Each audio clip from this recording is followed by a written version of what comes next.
Let's return to This Week in America. Here's your host, Rick Bratton. Welcome back, everybody, coast to coast, This Week in America. The powerful historical fiction Absolution by Bob Riepe is the story of a man and a woman, both narcissists, who get married. The man is a well-known doctor and the woman a world-class piano player. This takes place in the 1800s around Fergus Falls, Minnesota. Conflict is the name of the game. As the two do battle, the theme is one of forgiveness. Harriet gets in a train accident along with most of her family and ends up losing her right arm. Her life was saved by the doctor. She's determined to learn how to play with just her left arm and towards the end succeeds. Bob was born December 4th, 1948 in Perham, Minnesota. Graduated from Morehead State University in 1970 with a secondary education degree in history. Spent 10 and a half years in the U.S. Navy as an Arab linguist and then as a Russian linguist. Bob was a regional sales manager for Barrel of Fun Snacks, a rural mail carrier, until his retirement. He's also the author of Journey of Hope and Rough on Rats, and now Absolution. And Bob Riepe is our guest on This Week in America. Bob, welcome to the program. It's a pleasure to have you with us. Thank you. It's an honor to be here. It is such a great story that you tell, and we'll get into it on so many different layers. Let's start with this fascination you've had with writing, the fact you've written a couple of books, and now you have Absolution, the newest book available at Amazon. We'll talk about that as we go through. What was it that got you interested in writing? Why did you decide this is something I'm going to do? Because a lot of people think about it. Very few take the opportunity and do it, which you have done successfully. How do you get started in all of this?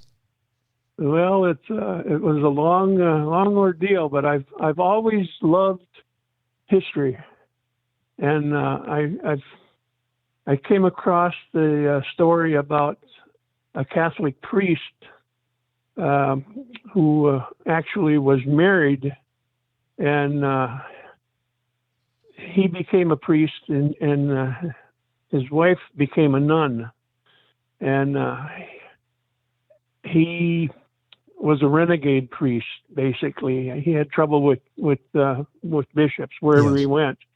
And he ended up bringing a group of families, about 50 or so, out to Minnesota and put a settlement up. This is in the 1870s, and made a settlement up by Rush Lake, and it's about 5 miles, 10 miles from Perm. So I started researching that, and the more I researched, the more I was amazed at his story. Oh, yes. And I ended up writing Journey of Hope then, and I still have requests for it. And this was 1985 when that was published. Wow.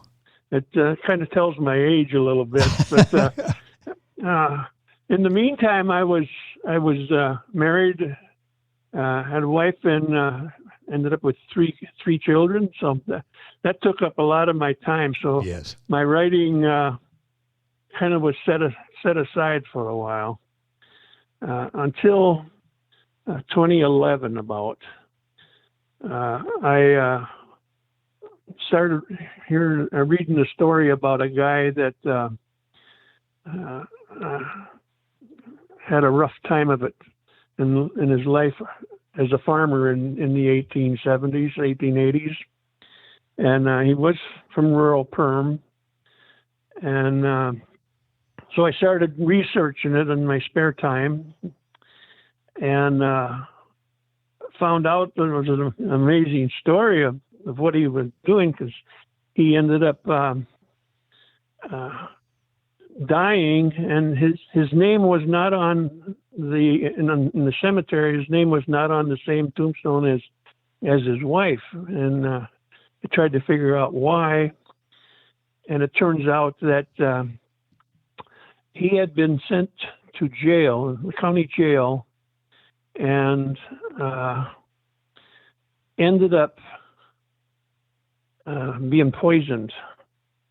He died of eating rough on rat poison.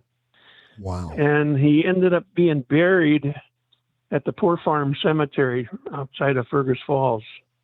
And at that time, I had no idea. I had never heard of such a thing as a Poor Farm Cemetery or a Poor Farm. So I began researching to try and find out where this gentleman was buried. And it took me almost a year just to find out where the cemetery was, because the cemetery was from 1882 to 1938. At 1938, it was discontinued and fell into disrepair. And then, of course, World War II was coming along. So all the stakes, they were metal stakes with a number on them, were all pulled up. And so there was basically a cemetery there with nothing but unmarked graves. I had no idea how many people were buried out there or what. So I started researching that and spent several years just going through newspapers. Oh, yes. And so I have stacks and stacks of research material that I found out. A lot of the people that are buried out there were mostly poor folks, but they all had a story, and some of the stories were almost unbelievable. Boy, So go ahead. No, I was just going to say, it sounds like you learned something yourself in putting these stories together. I mean, what remarkable stories you must have heard and wrote about. And those two books, by the way, Journey of Hope and Rough on Rats, you'll find those, I'm sure, on Amazon, all the information there. The new book is Absolution. It's interesting about the Poor Farm Cemetery. I wasn't sure there was anything like that as well that came out in one of Bob's books. Talk about creating the topics to explore and write about. How did you come up with the story of Quinn and Harriet, the narcissist who got married, the piano player and the doctor? Was that based on the true story that you had heard? All of my stories are based on real people. The initial Journey of Hope is basically a history story. That's fact after fact after fact. Then with Rough on Rats, I kind of started to add a little fiction to some of the story. The real characters, but they probably didn't do all of the things that I said they did in the book. I had a third book, Wrong Turns it was called, but I had a little problem there because I had thought that the main character, who was a Civil War vet, I thought was buried at the Poor Farm Cemetery, but turns out after some research that he wasn't. He was buried over in Bluffton, Minnesota. It's about 20 miles from Perm. And but the problem is that cemetery was never identified until I found it. And interesting. It's in a city park. So there was big hubbub about I can imagine. Yes. Anyway, so I kind of set it aside because it really upset a lot of people.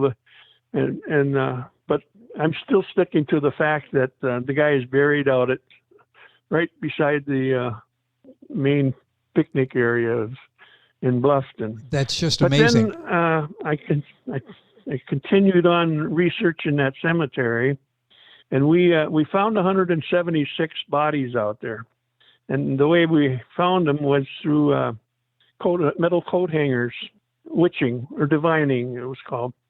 And we had to figure out who these people were, because I'm still looking for Buck Steichen, who is the main character in Rough on Rats.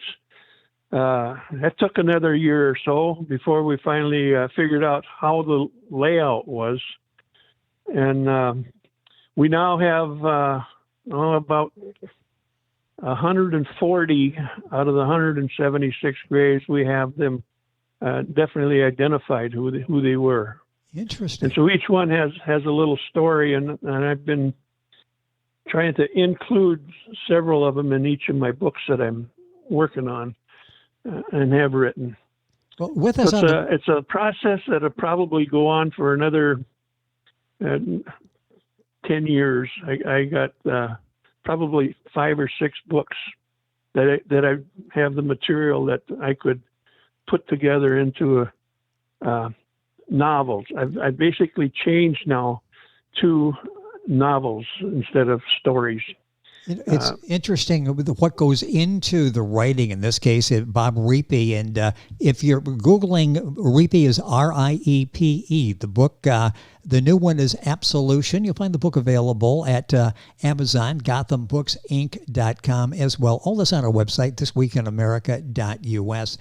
Talk about this story here, because you've got these people, and I'm assuming based on real people, you've got conflict, you've got forgiveness. Talk about putting the story together for Absolution. You've got the narcissists that clash heads, don't they? Yeah, they did. They both denied that they were narcissists, but they ended up getting married, and then they found out that the other one was just like him, and so yes. They didn't get along very good. Of course, then the guy, Dr. Shanahan, finds out that his wife had been raped. And this was before Dr. Shanahan was in Fergus. And that didn't go over very well with him. And so they ended up separating and finally getting a divorce. And then the accident happened where Harriet lost her arm and had to have an operation. And in the course of the operation, she ended up losing a lot of blood, and she needed a blood transfusion. And blood transfusions were very limited back in the 1880s because they really didn't know much about the types. Oh, and yes. so Dr. Quinn offers to give her his blood. And the chances are 1 in 100 that he was going to be successful, and sure enough, he succeeded. There's a whole lot more to the story than just those two. Each character that I've created, I wanted to be able to have the reader live inside that character, no matter which character it is, and experience all the conflict, all the turmoil, all the problems that the characters had in that time. And my goal is for the reader to have trouble putting the book down. Well, that's the case. Continuous evolution. In reading the reviews, that's one of the difficulties that a reader has. It's like, okay, before I go to bed tonight, I'm going to read another chapter or two, and you have us hooked in, and it's almost like these characters come to life. Have you thought about a movie out of this, a video of some kind, a television or a motion picture? Because there's a great story to tell with great characters. Well, one of the books I use several artists, several authors that I've fallen for. I love their training on how to write a novel and that. And one of them is C.S. Locken. I don't know if you know her or not, but one of her books is it's called Shoot Your Novel. And I'm incorporating that into my works, where it's just like putting emphasis on certain items in the book that have meaning that somewhere along the line, the reader will figure out why that was in there. Okay. So it's an experience that I'm learning new things as each book. My main goal is to be able to add something new or unique to each of my books that I write. Well, Absolution is receiving excellent reviews. The book is available at Amazon, GarthamBooksInc.com. All that, of course, on our website, thisweekinamerica.us. You've really jumped into this writing. I'm impressed by all of the research you do in putting this together, the character development. Talk a little bit about your writing process. Do you have a set work schedule where every day you set aside time, or do you just, when you feel like writing, you sit and it comes?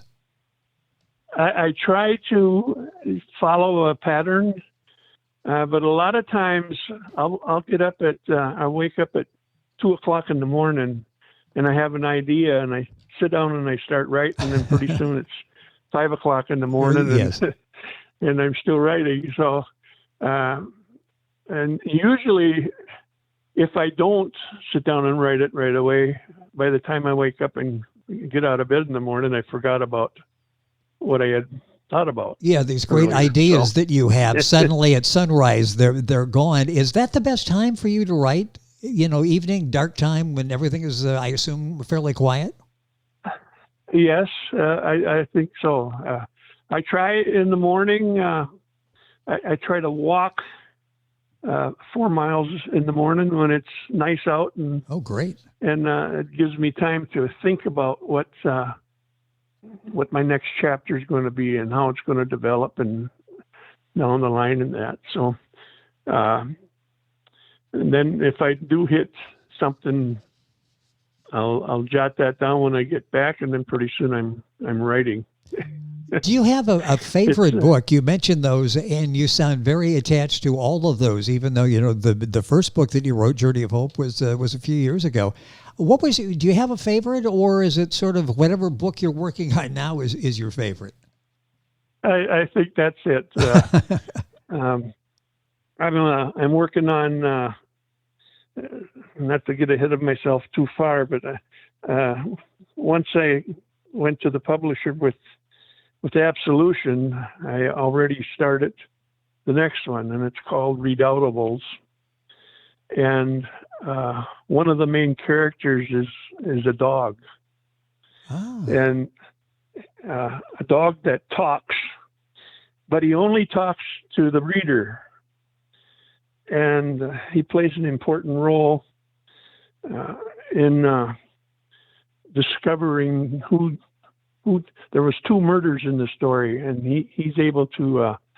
He knows who did it, so he's able to take his owner to where the murders occurred, and they figure out who did it. Very creative idea. So how is that book coming? When do you think you'll have that ready to publish? I had people asking, when is it ready yet? It's a ways away yet. It takes a lot of writing and rewriting. Well, let's settle on Absolution. I'd say by December, I think I should have it ready. So yet this year, and hopefully we'll have a chance to talk about that. Absolution is the new one. A couple minutes left here. Let's focus on that here. What do you hope the takeaway is? It's a fascinating story of these 2 people, the conflict, the moral premise they go through, the moral quandaries they go through, the forgiveness. What do you hope people take away, besides the fact it's a good story, well told? What do you hope the takeaway is from people who read Absolution? Well, I'm hoping that they come away with a couple of the main theme stories that forgiveness is hard to give, but is even harder not to. And there's a lot of meaning in that. Exactly. Yes. I hope the typical reader, realizes that. And then, of course, there's only one thing worse than a self-absorbed person, and that is 2 of them married to each other. In the same marriage, yes. They end up getting married again, remarried. But I better not tell any more of the story. No, I think I had to stop you there so you don't give much. And I've been trying to watch on my questions so we don't give a whole lot away, get people hooked and understand all of the challenges that everybody faced and what they went through individually and as a couple, and it unfolds so well. And in Bob's new book, Absolution, Bob Riepe, that's R-I-E-P-E. Minute or so left here in the program. What's it like? You got started writing these books. They're so well written, reflective of that period in history. What's it been like being a published author? How much fun has this been to research and to write the book?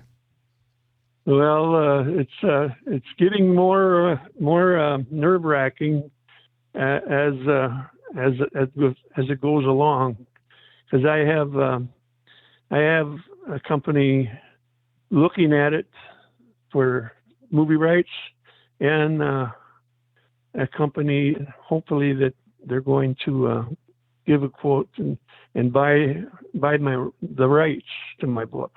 Oh, fantastic! But that's still in the making. That's part of the reason why I'm a little nervous. Well, it's interesting. You've got the creative part, which you've got down, and now you've got the business part, and trying to get the book out there and people read and enjoy and turn into a movie. And it would make you've got all the elements for it. It's a great historical fiction based on a couple of characters. You do such an excellent job in drawing out the characters so we understand them. This book is Absolution. The book is written by Bob Riepe. That's R-I-E-P-E. Book available Amazon, GothamBooksInc.com, the publisher of the book, bringing good books to life, and all of this information on our website, thisweekinamerica.us. Bob, it's been a pleasure having you on the program. Time has gone by so quickly. Absolution, here's another possible movie that's out there. You'll enjoy it as you read it. Book's available basically wherever books are sold. Thank you for joining us on the program, and hopefully we'll be back to talk about the new book, maybe the end of the year. Thank you for having me. I appreciate it. It has been our pleasure. Bob Riepe, that's R-I-E-P-E. If you're Googling, the book is Absolution. Information on our website, thisweekinamerica.us. We're back on today's program after these messages. This Week in America is online. You can visit our website, thisweekinamerica.us. Scott Pinkerton, Associate Producer of This Week in America. Jay Anderson, Segment Producer. Ben Watson, Webmaster. Otto Bechet, Director of Engineering and TV Production. This Week in America produced and is a trademark of Blue Funk Broadcasting, LLC. For information on all of our guests and to listen to this week's show, our website again at thisweekinamerica.us. And I'm Sean Bratton, Executive Producer of This Week in America.